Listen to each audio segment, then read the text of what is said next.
Mardi Gras. Mardi Gras.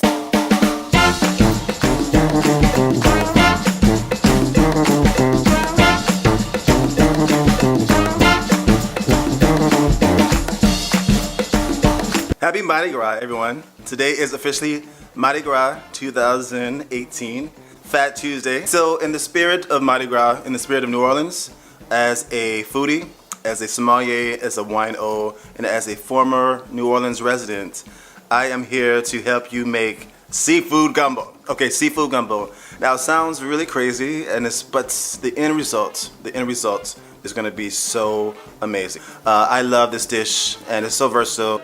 The thought of eating gumbo can be very fun, very exciting, but the concept of making gumbo can be a little bit intimidating. But don't worry, I got your back. I got your back. So I'm gonna walk through the process step by step with you in my kitchen. I'm in my kitchen in New York City to make this process really streamlined, and make it really easy for you. Just carve yourself out about 2 hours of preparation time from the prep to the finished product. Ingredients and instructions are on my website, charlesspringfield.com. You'll find those there. But come with me. We'll make this gumbo together, and it'll be a lot of fun. So grab a glass of wine, a beer, a hurricane, a daiquiri, whatever your favorite drink is of choice, and let's get started making my seafood Nawlins-style gumbo. Come on, let's go. All right, let's go. All right, there is no way we can seamlessly make a seafood gumbo without doing the proper prep work. So first, grab your ingredients and let's do a chop and a nice dice on the onions, celery, and bell peppers. So once that is all done, you can start to organize your seasonings and flavorings so they are nearby. So that means your salt, your Creole seasonings, your Worcestershire, and your bay leaves. You can keep your stock, white wine, and prep seafood either on the counter, or what I like to do, I like to keep it in the fridge until you're ready to add them to your mixture. And now we add the okra. So okra in the Bantu language in Africa actually means gumbo, so this ingredient is very, very crucial to this dish. But okra has a reputation of being very, very slimy. But I have a tip in order to avoid that slimy consistency.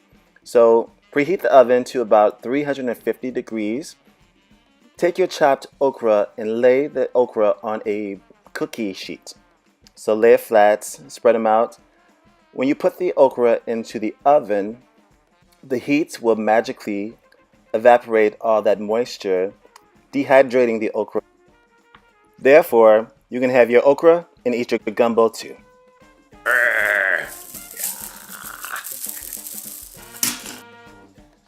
So now we're ready to move on to our stovetop. So the first thing we need to do in terms of cooking is to make a roux. The roux is the base for the gumbo. So using a large stock pot like this one we have here, turn on the burner on medium heat.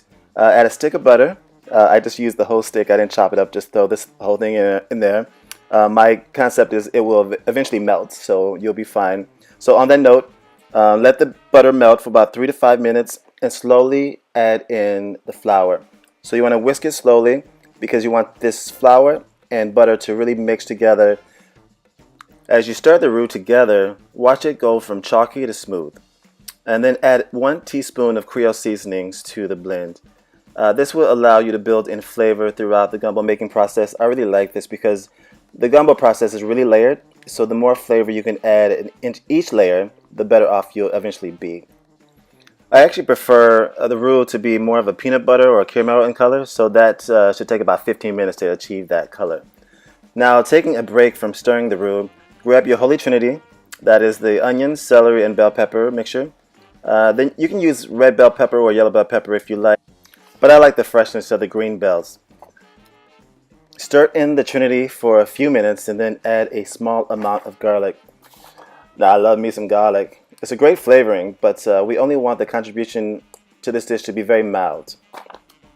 After adding the garlic, add the seafood stock, the water, and 1 cup of white wine. When it comes to white wine, I like a milder white wine like a Pinot Grigio or Sauvignon Blanc, but I actually prefer Sauvignon Blanc.